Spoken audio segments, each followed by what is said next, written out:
남편 때문에 아내의 운명도 달라지게 됩니다. 남편의 소득 때문에 탈락했느냐, 재산 때문에 탈락했냐에 따라서 이 집의 건보료는 크게 달라지게 됩니다.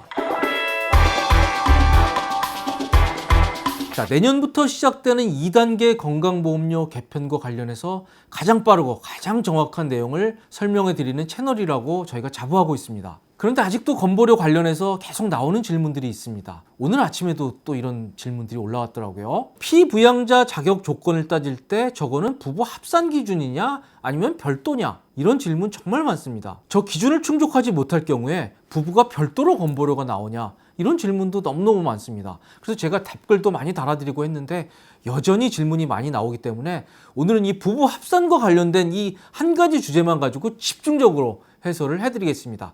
채널 고정해 주시고요. 바로 시작합니다.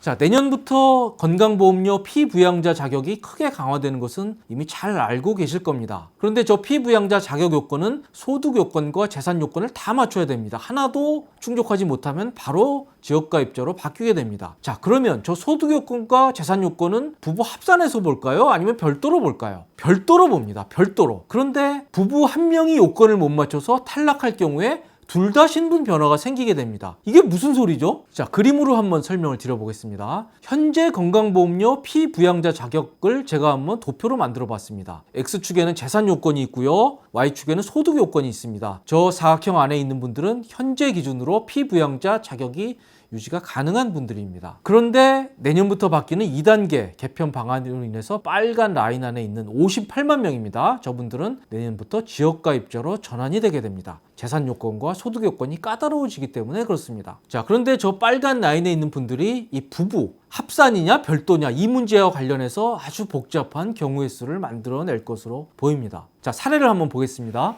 자, 남편과 아내가 소득과 재산이 모두 있습니다. 저 빨간 라인 밑쪽으로 있습니다. 따라서 저분은 내년 이후에도 남편도 재산 요건, 소득 요건을 다 만족하고 있고요, 아내도 재산 요건, 소득 요건을 다 만족하고 있습니다. 그래서 저 두 분은 내년 7월 이후에도 건강보험료 피부양자 자격에 아무런 문제가 없습니다. 그런데 문제는 한 명이 저 요건을 못 맞추고 빨간 라인 안에 들어갈 경우, 그럼 어떻게 될까요? 소득 때문에 들어갔느냐, 재산 때문에 들어갔느냐, 이 문제에 따라서 저 집의 건보료는 크게 바뀌게 됩니다. 이럴 경우는 아내는 여전히 내년에도 피부양자 유지가 가능하네요. 그런데 문제는 남편입니다. 남편이 빨간 라인으로 들어갔습니다. 왜 들어갔죠? 재산은 여전히 기준선 안에 있습니다만 소득이 연 2천만 원을 넘어버렸네요. 그래서 남편이 지역가입자 전환이 되게 됩니다. 저기서 말하는 소득은 다시 한번 말씀드리면 이 국민연금 같은 공적연금소득, 금융소득 같은 것도 포함입니다. 이런 것들을 포함해서 연 2천만 원이 넘으면 내년부터는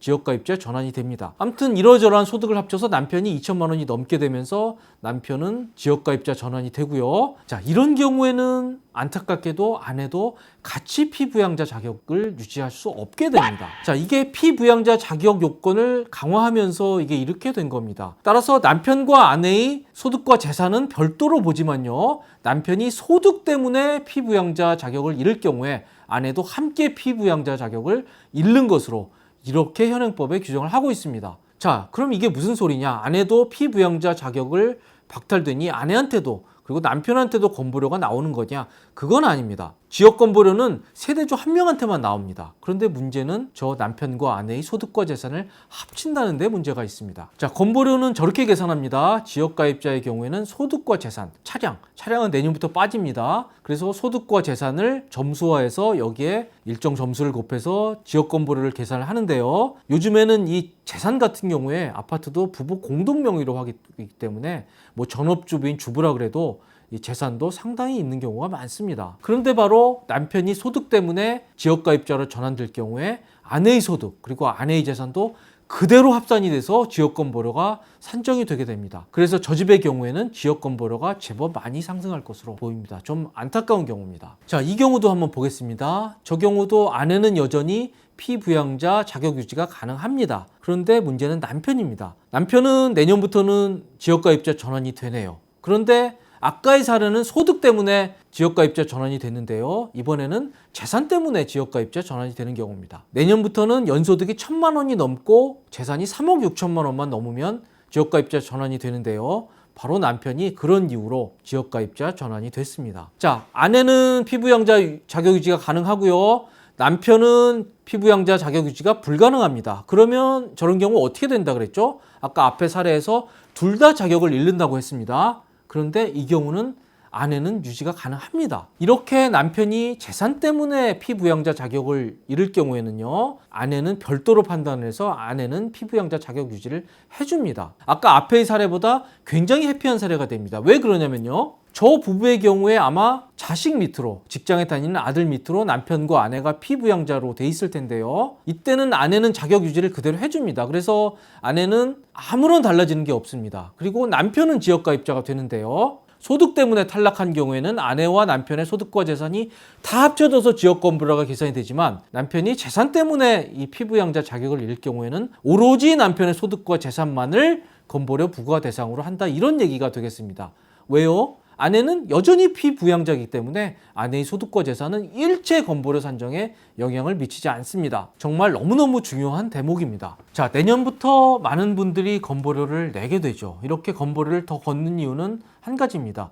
이 늘어나는 건강보험 수요, 그리고 의료 수요에 대응하기 위한 겁니다. 자, 여기에 대해서는 여러 가지 의견들이 있을 겁니다. 지금 건보료 너무 부담스럽다. 왜 국민들 부담을 늘리느냐? 그리고 건보료 세는 거 정말 많다. 왜 외국인들한테 혜택을 주느냐? 이런 비판들이 상당히 많습니다. 반면에 좀 더 내야 되는 의견도 있습니다. 지금 건강보험과 관련된 혜택들이 많이 늘어났죠. 매년 해주는 건강검진도 있고요. 그리고 지금 코로나 접종도 무료로 맞고 있습니다. 우리나라가 자랑하는 이 건강보험 제도를 유지하기 위해서는 지금보다 더 내는 게 불가피하다, 이렇게 생각하는 것도 타당한 얘기입니다. 이게 제도가 시행이 되면요, 지금 소득과 재산 조정으로 이 건강보험료를 피할 수 없는 분들이 상당히 발생할 것으로 보입니다. 하지만 저 기준을 아주 약간 넘어서 이 지역가입자로 전환되는 사례가 있다고 하면 그거는 소득과 재산 조정을 통해서 유지를 할 수도 있을 겁니다. 특히 남편과 아내가 이 소득 때문에 한 명이 지역가입자로 전환이 되면서 부부의 재산과 소득이 합쳐지는 경우에 건보료가 크게 상승될 것으로 예상되기 때문에, 그럴 경우에는 이 부부간 증여나 또는 절세 상품을 활용해서 약간의 초과분을 줄일 수 있다 그러면 그건 의미가 있다고 생각해서 오늘 컨텐츠를 마련하게 된 것입니다. 자, 그래서 그런 분들은 저 표를 잘 보십시오. 저게 건강보험료 자격유지, 그리고 건강보험료 산정할 때 기초가 되는 연간소득입니다. 저기서 주로 보셔야 될 것은 금융소득하고 연금소득입니다. 저기서 연금소득은 국민연금이나 공무원연금 같은 공적연금은 전액 포함이 되고요. 물론 나중에 건강보험료 책정할 때는 저 연금소득의 30%만 반영을 합니다. 그런데 건강보험료 안 내겠다고 다달이 나오는 국민연금 안 받는 경우는 없을 겁니다. 그래서 만약에 약간의 소득을 조정할 수 있다 그러면 금융소득이 될 것입니다. 금융소득은 연 1,000만 원이 넘으면 건보료에 영향을 미칩니다. 1,000만 원이 안 되면 아예 자료가 건보공단으로 오지 않으니까 신경 안 쓰셔도 되고요. 1,000만 원이 넘을 경우에 건강보험료에 영향을 미치는데요. 이럴 경우에 절세 상품을 활용한다든지 아니면 부부간 증여를 활용해서 조금 금융소득을 1,000만 원 이하로 낮추려는 노력은 의미가 있다고 봅니다. 그리고 굉장히 주의해야 될 게 ELS입니다. ELS가 어떤 조건이 충족하면 만기의 일시에 상환이 되거든요. 그럼 그해 금융소득에 그대로 잡히게 됩니다. 그래서 ELS가 상환이 되면서 갑자기 연 1,000만 원이 넘으면서 건보료 안 내신 분들이 갑자기 지역가입자 전환되는 경우가 왕왕 발생하고 있습니다. 저희는 지금까지 이 건강보험료 관련해서 정말 많이 나오는 부부 합산이냐 별도냐, 이 문제에 대해서 집중적으로 알아봤습니다. 도움이 되셨다면 구독과 좋아요 꼭 부탁드리겠습니다. 시청해 주셔서 감사합니다.